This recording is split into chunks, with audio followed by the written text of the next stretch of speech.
Film की शुरुआत California के पास मौजूद एक खाली टाउन से होती है, जहां एक आर्कियोलॉजिस्ट सोने की तलाश में पहुंचा है। आज सालों बाद उसका सोना ढूंढने का ख्वाब तो पूरा हुआ, लेकिन वो ये नहीं जानता कि ये सोना जेरेमाया स्टोन नामी एक ईबल माइनर का था, जिसको उसके फंसाने के साथ ही दफना दिया गया। और जैसे ही उसके सोने को उस आर्कियोलॉजिस्ट ने टच किया, जादू से मिट्टी के जरिए हवा में उड़ने लगे और उसके ढांचे में दोबारा बॉडी बनाई। यानी जेरेमाया स्टोन के सोने को हाथ लगाते ही वो जिंदा हो गया और इस आर्कियोलॉजिस्ट के पास पहुंचा।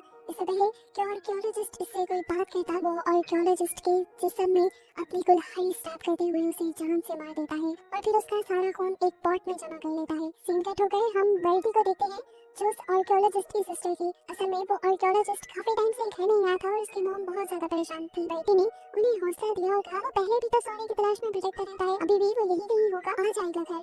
अब एक और बंद ही हुई कि बेटी के पास एक लेटर आया। ये उसके भाई आर्कियोलॉजिस्ट का ही था।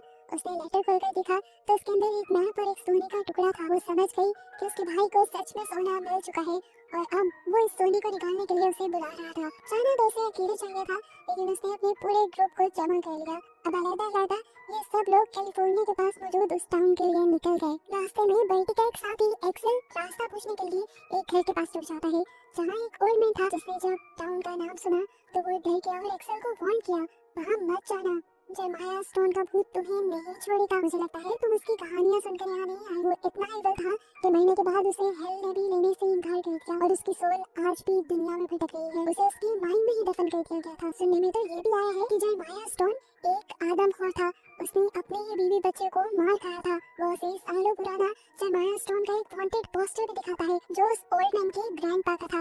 ओल्ड मैन के ग्रैंडपा ने जेरेमाया स्टोन को पकड़ने के चक्कर में अपने हाथ भी खो दिए थे, लेकिन कोई भी जेरेमाया स्टोन को पकड़ नहीं पाया था। एक्सेल इस ओल्ड मैन से कहता है, आपके पोस्टर मुझे $40 में दे दें। एक्सेल को लगा था कि उसने बड़े आदमी को बेवकूफ बना दिया। हजारों डॉलर की चीज $40 में लेकर, लेकिन असल में वो खुद ही बेवकूफ बन गया था, क्योंकि इस ओल्ड मैन ने घर के अंदर ऐसे कई पोस्टर बना रखे थे। वो ऐसे ही जेरेमाया स्टोन की कहानियां सुना सुना कर लोगों से पैसे बटोरता था। हालांकि खुद उसे जेरेमाया स्टोन की किसी भी चीज पे यकीन नहीं था। अब ये ओल्ड मैन क्योंकि जेरेमाया स्टोन की कहानियां सुनाकर पैसे कमाया करता था, तो जेरेमाया स्टोन को तो इस पे भी गुस्सा था। आज तो उसने पैसे कमा लिए थे, लेकिन शायद आज के बाद वो ना कमा पाता, क्योंकि जेरेमाया स्टोन उसे मारने के लिए आ गया। उसने पीछे से ही अपनी कुल्हाड़ी फेंकी, जो कि ओल्ड मैन की बैक में स्टैब हो गई और खून चारों तरफ फैल गया।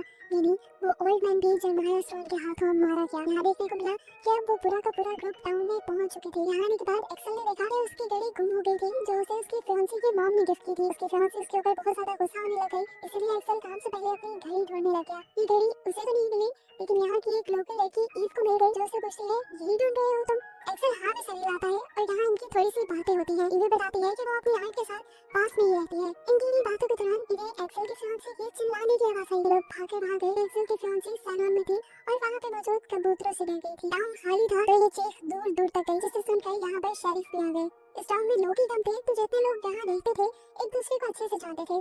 शेरिफ ने ईव को देखा और उससे उसकी आंटी के बारे में पूछने लगे और उसके बाद इस पूरे ग्रुप से पूछने लगे कि आखिर आप लोग यहाँ क्यों आए हैं। बेटी उन्हें सच बताने वाली थी, लेकिन उसके साथी ने उसके मुंह पे हाथ रख लिया और उसके साथी ने शेरिफ से झूठ बोल दिया कि वो यहाँ सिर्फ कैंपिंग के लिए आए हैं। और वो सोने का टुकड़ा जो बेटी शेरिफ को दिखाने वाली थी, बेटी के साथी ने वो भी उसके हाथ से ले लिया और दूसरी लड़की को पकड़ा दिया। कैंपिंग का सुनकर शेरिफ भी इन्हें मशवरा देने लगा कि इन्हें यहाँ कहाँ जाना चाहिए। तब ईव बोली, मैं इन्हें गाइड कर देती हूँ। जाने से पहले शेरिफ ने इन्हें वार्न किया था कि आगे रोड बहुत खराब है, तो इन्हें सिर्फ एक ही कार आगे लेकर जानी होगी और आगे जाकर उन्हें माइन से दूर रहना है। ये शेरिफ उन्हें उसी गोल्ड माइन में जाने से रोक रहा था जिसके लिए के लोग यहाँ आए थे।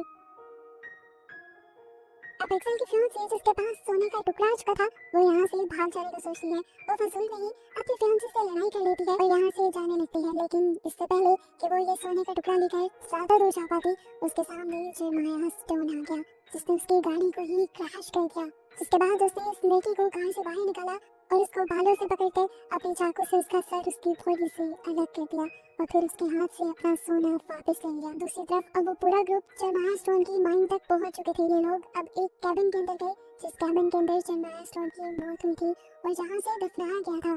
इसी जगह से उठकर जरमाया स्टोन ने उस आर्कियोलॉजिस्ट को यानी बेल्टी के भाई को भी मारा था। जहाँ इन्हें आकर बेल्टी का भाई तो नहीं मिला लेकिन उसका बैग जरूर मिल गया जिसके अंदर आधी मैप का हिस्सा था। और इस मैप को फॉलो करते हुए बेल्टी बताती है कि वो लोग आसानी से सोने तक पहुंच जाएंगे। अब इनके साथ मौजूद ईव जो इसी टाउन में रहती थी, जैसे ही उसने खजाने का नाम सुना तो वो डर गई, वो पैनिक हो गई और कहने लगी तुम लोग खजाने के लिए आए हो तो बस मारे जाओगे। ये कहकर वो भाग कर यहाँ से चली गई और फौरन अपने घर गई। उसने अपनी आंट को बताया कि वो लोग खजाने के लिए आए हैं। आंट ने उसे रिलैक्स किया और समझाया उनको उनके किए की सजा मिल जाएगी, तुम उसे रोक नहीं सकती, लेकिन तुम उनके पास मत जाना। लेकिन ईव उन सबको ऐसे मरता नहीं देख सकती थी, वो उनकी मदद के लिए वापस जाने का फैसला करती है। उसके जाते ही उसके आंट ने शेरिफ को कॉल मिला दी कि ईव की जान खतरे में है और शेरिफ को सब कुछ बता दिया। यहाँ पर ये सारे लोग मैप को फॉलो करते करते एक छुपी हुई जगह तक पहुँच गए जिसके अंदर खजाना ही खजाना भरा था। ये देखकर इनकी खुशी की इंतहा नहीं रही। इन्हें ये भी याद नहीं रहा कि बेल्टी का भाई जिसके दिए हुए मैप से ये लोग यहाँ पहुँचे थे,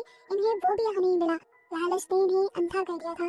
जितना खजाना ये अपने बैग्स में भर सकते थे इन्होंने भर लिया और फैसला किया कि बाकी खजाना लेने के लिए ये लोग कल यहाँ पर आएंगे क्योंकि अब अंधेरा होने वाला था और अगर खजाने की लालच में ये लोग यहीं रहे तो कार तक जाना मुश्किल हो जाएगा। यहाँ दिखाया गया कि जरमाया स्टोन ने भागती हुई ईव को भी पकड़ लिया जो उन लोगों को अलर्ट करने के लिए आई थी, लेकिन जरमाया स्टोन को लगा कि वो भी उसकी खजाने के पीछे है, इसलिए उसने गर्दन से पकड़कर ईव के भी पेट में अपनी कुल्हाड़ी स्टार्ट करते हुए उसे मार डाला। यहाँ दिखाया गया कि अब इस पूरे ग्रुप ने कैंपिंग कर ली थी और इन सब में से अब अक्सर जब अकेले में जाता है तो वहाँ पर शेरिफ उसे पकड़ लेते हैं।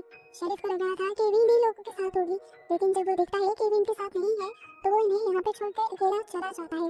खैर इनकी बातों के दौरान हमने यहाँ देखा कि इनका एक दोस्त गन भी लेके आया था क्योंकि उसे लग रहा था कि कोई उससे खजाना छीन सकता है जिसे मारने के लिए वो गन लेके आया था। उसके तो इरादे और भी ज्यादा खतरनाक थे। वो तो अपने दोस्तों को भी हिस्सा नहीं देना चाहता था। उसकी बातों से ऐसा लग रहा था कि जैसे वो अपने दोस्तों को ही मार देगा क्योंकि जितने कम लोग उतना बड़ा हिस्सा। उसकी बातें सुनकर सब हैरान परेशान रह गए। अभी वो यही सोच रहे थे कि इन्हें दूर से आता एक शैडो दिखाई दिया।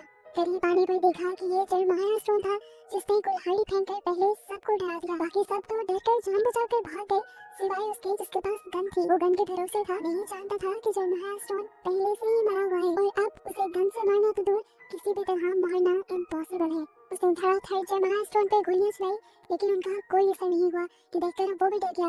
उसने भी यहाँ से भागने की सोची लेकिन सोना उठाकर। अब एक लड़की कार में बैठी थी। इससे पहले कि वो कार चलाकर यहाँ से भाग पाती, जरमाया स्टोन दूर से ही अपनी कुल्हाड़ी फेंकता है जो उसके विंड स्क्रीन को तोड़ते हुए उसके सर में स्टैब हो जाती है और वो वहीं मर जाती है। देखकर बाकी लोग डर गए और दूसरे डायरेक्शन में भागने लगे। वहाँ जाकर देखा कि वो गन वाला आदमी पहले ही अपनी कार में बैठ गया था और अपने ग्रुप वालों को छोड़कर अकेला ही भागने की तैयारी में था। लेकिन जरमाया स्टोन उसे ज्यादा दूर जाने नहीं देगा। जरमाया स्टोन ने साइड विंडो से उसके कार की स्टीयरिंग को पकड़ लिया और तेजी से स्टीयरिंग घुमाते हुए उसकी कार को पूरी तरह अनबैलेंस कर दिया कि उसकी कार जाकर वहाँ मौजूद दूसरी कार से टकरा गई और ब्लास्ट कर गई और इसी ब्लास्ट में वो भी जलकर मारा गया।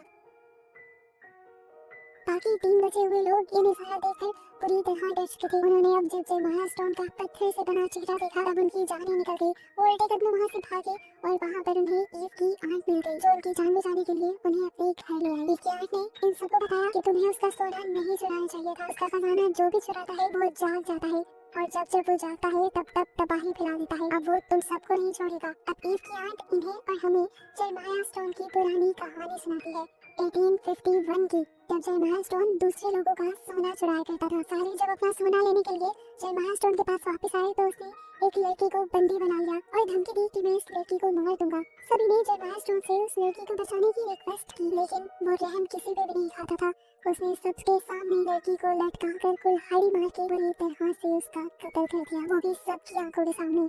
और इस गुस्से में वहाँ मौजूद सभी लोग उसके ऊपर धड़ाधड़ गोलियां चलाने लगे। सभी यही एक्सपेक्ट कर रहे थे कि वो मर जाएगा, लेकिन इतनी गोलियां खाने के बावजूद भी वो नहीं मरा क्योंकि वो पहले ही अपनी सोल को डेविल को बेच चुका था। वो सच में कैनिबल यानी आदमखोर था क्योंकि उसने सबके सामने अपनी उंगली चबाई और फिर अपना खून सब लोगों पर थूक कर सब लोगों को कर्ज दे दिया कि जो भी मेरा सोना चुराएगा मैं जाग जाऊंगा और उसे मार डालूंगा। ये कहते ही वो अपनी माइंड के अंदर चला गया और वहीं पर सो गया। उस दिन के बाद से आज तक जब कोई भी उसके सोने को ढूंढ लेता है तो वो जाग जाता है और सबको मार डालता है और फिर दोबारा से अपना मिशन पूरा करने के बाद सो जाता है। अब तुम लोगों ने उसे जगाया है और तुम लोगों को मार कर ही सोएगा। ये ग्रुप वाले पूछते हैं क्या बचने का भी कोई रास्ता है, तो वो बताते हैं कि बचने का सिर्फ एक ही रास्ता है कि तुम उसके सारे सोने को वापस रख दो। छोटे से छोटा टुकड़ा भी वापस रख देना, यही तो कर्ज खत्म नहीं होगा। लेकिन छोटे टुकड़े किस किस के पास थे ये लोग नहीं जानते थे। तब आंट ने उन्हें कहा कि तुम उसे उसी के माइंड में बुलाओ और डायनामाइट से उसकी माइंड ही तबाह कर दो। शायद फिर वो मर जाए। अभी ये लोग प्लान कर ही रहे थे कि जब माया स्टोन इसके घर पे आके आंट ने जब माया स्टोन को जलाने के लिए अपनी लालटेन उठा ली, लेकिन दूर से ही जब माया स्टोन ने अपनी कुल्हाड़ी फेंकी और वो लालटेन टूट के गहरों से नॉल और आग एक साथ आंट के ऊपर गिरने की वजह से आंट पे यहाँ जलकर मारी गई। इसके बाद उन्होंने इस ग्रुप के एक साथी का गला पकड़ लिया। इससे पहले कि उसे जान से मार देता, दूसरे साथी ने उसी की कुल्हाड़ी से उसी का हाथ काट दिया और फिर ये लोग डायनामाइट लेकर बाहर की तरफ भाग गए। जबकि जयमाया स्टोन अपने टूटे हुए हाथ की जगह अपनी कुल्हाड़ी उठाकर लगा लेता है।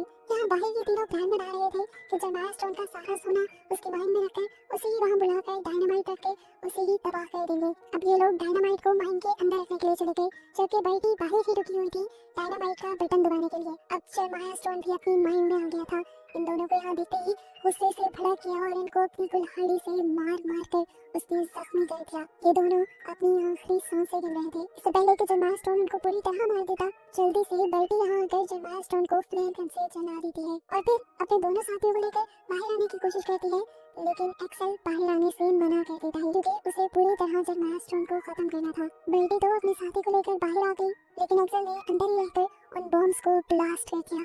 वहाँ पे एक बहुत बड़ा धमाका हुआ जिसमें एक्सेल भी मारा गया। अब तक सुबह भी हो चुकी थी। बल्टी और उसका साथी अभी तक जिंदा थे। इन दोनों ने देखा कि अभी भी थोड़ा सा खजाना इन दोनों के पास था। बल्टी के साथी ने जल्दी से वो खजाने का बैग दूर फेंक दिया और तभी यहाँ से शेरिफ का भी गुजर हो गया। शेरिफ ने इन दोनों को यहाँ देखा तो इन दोनों की मदद करने के लिए उन्हें अपनी वैन दे दी और फिर इस जगह को देखने लगा जो रात तक ठीक थी, लेकिन अब पता नहीं कैसे टूट गई थी। उसे रात वाले वाकये के बारे में कुछ नहीं पता था। उसे यहाँ पर एक बैग भी मिला जो अभी बल्टी और उसका साथी फेंक कर गए थे, जिसे जैसे ही उसने उठाया तो जमीन को छीलते हुए एक और मर्तबा जयमाया स्टोन जमीन से बाहर निकल आया। वो दोबारा से जिंदा हो गया तबाही फैलाने के लिए। और अब वो क्या करेगा, इसी मिस्ट्री के साथ ये कहानी यहाँ खत्म हो जाती है।